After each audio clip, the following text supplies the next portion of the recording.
नमस्कार, बहुत स्वागत है आपका बिहारी न्यूज में। मैं हूं आपके साथ अभय विशाल। केंद्र सरकार द्वारा गुरुवार को सोशल मीडिया प्लेटफॉर्म और ओवर द टॉप यानी कि ओटीटी प्लेयर का दुरुपयोग रोकने के लिए दिशा निर्देश जारी कर दिया गया है। इसके तहत सरकार द्वारा चिन्हित की गई किसी भी सामग्री को 24 घंटे के भीतर हटाना होगा। साथ ही देश में त्रिस्तरीय शिकायत निवारण तंत्र बनाना होगा। ट्विटर और व्हाट्सएप जैसी प्लेटफॉर्मों को देश की संप्रभुता और सुरक्षा के खिलाफ राष्ट्र विरोधी संदेशों के मूल स्रोतों की पहचान करनी होगी।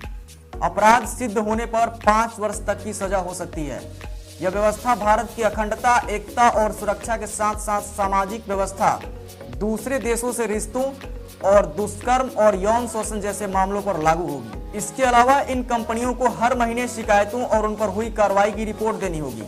सबसे खास बात यह है कि इन दिशा निर्देशों के जरिए पहली बार डिजिटल और ऑनलाइन मीडिया को कानून के दायरे में लाया गया है। Intermediary guidelines and digital media ethics code नाम से जारी इन दिशा निर्देशों के बारे में जानकारी देते हुए सूचना प्रौद्योगिकी एवं संचार मंत्री रविशंकर प्रसाद ने कहा कि भारतीय अपनी रचनात्मकता दिखाने, सवाल पूछने, जानकारी देने, अपनी राय रखने और सरकार की आलोचना करने में सोशल मीडिया प्लेटफॉर्मों का इस्तेमाल करते हैं। उन्होंने यह भी कहा कि सरकार लोकतंत्र के आवश्यक तत्व के रूप में प्रत्येक भारतीय के आलोचना और असहमति के अधिकार को स्वीकार करती है और उसका सम्मान करती है। भारत सबसे बड़ा खुला इंटरनेट समाज है और सरकार भारत में काम करने, व्यापार करने और मुनाफा कमाने के लिए सोशल मीडिया कंपनियों का स्वागत करती है। हालांकि उन्हें भारत के संविधान और कानूनों के प्रति जवाबदेह होना पड़ेगा।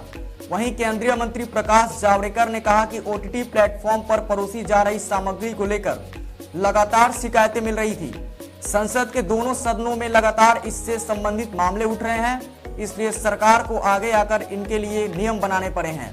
आपको बता दें कि सरकार द्वारा ये दिशा निर्देश तब जारी किए गए हैं जब हाल ही में किसान आंदोलन के दौरान ट्विटर पर ऐसे मैसेजों की बाढ़ आ गई थी। तब सरकार ने ट्विटर से राष्ट्र विरोधी मैसेज भेजने वाले 1500 अकाउंट बंद करने को कहा था। केंद्रीय मंत्री रविशंकर प्रसाद ने यह भी कहा कि डिजिटल मीडिया पोर्टलों को अफवाहें फैलाने का कोई अधिकार नहीं है। मीडिया की आजादी अंतिम नहीं है, इन पर तर्क संगत पाबंदी भी है। मीडिया, डिजिटल मीडिया और ओटीटी पर सामग्री सूचना एवं प्रसारण मंत्रालय द्वारा प्रशासित की जाएगी। वहीं ओटीटी प्लेटफॉर्म को ऐसी व्यवस्था तैयार करनी होगी जिससे यह पता लगाया जा सके कि यूजर की उम्र वयस्क की सामग्री का कंटेंट देखने लायक है या नहीं। दिशा निर्देशों में इसके लिए सरकार ने ओटीटी प्लेटफॉर्म से वेरिफिकेशन मैकेनिज्म तैयार करने को कहा है। मतलब अगर किसी की आयु कम है और वह ऊपर की श्रेणी का कंटेंट देखना चाहता है तो यह व्यवस्था बनने के बाद संभव नहीं होगा। आपको बता दें कि अभी ओटीटी प्लेटफॉर्म पर इस तरह की कोई व्यवस्था नहीं है। ओटीटी के लिए पैरेंटल लॉक यानी ऐसी व्यवस्था करनी होगी जिससे अभिभावक अपने बच्चों के लिए ऐसे कंटेंट को ब्लॉक कर सकें जो उनके लिए ठीक नहीं है। समाचार पोर्टल्स के लिए सुप्रीम कोर्ट के सेवानिवृत्त न्यायाधीश जैसे व्यक्ति की अध्यक्षता में एक सरकारी समिति भी बनेगी।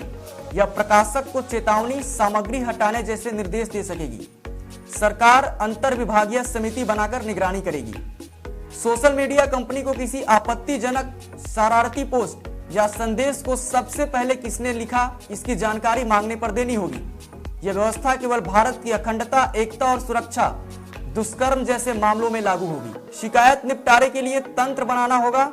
एक भारतीय अधिकारी की नियुक्ति करनी होगी, इसका नाम भी बताना होगा। अधिकारी को 24 घंटे के भीतर शिकायत दर्ज करनी होगी और इसका निपटारा 15 दिनों के अंदर करना होगा। तो अभी के लिए बस इतना ही।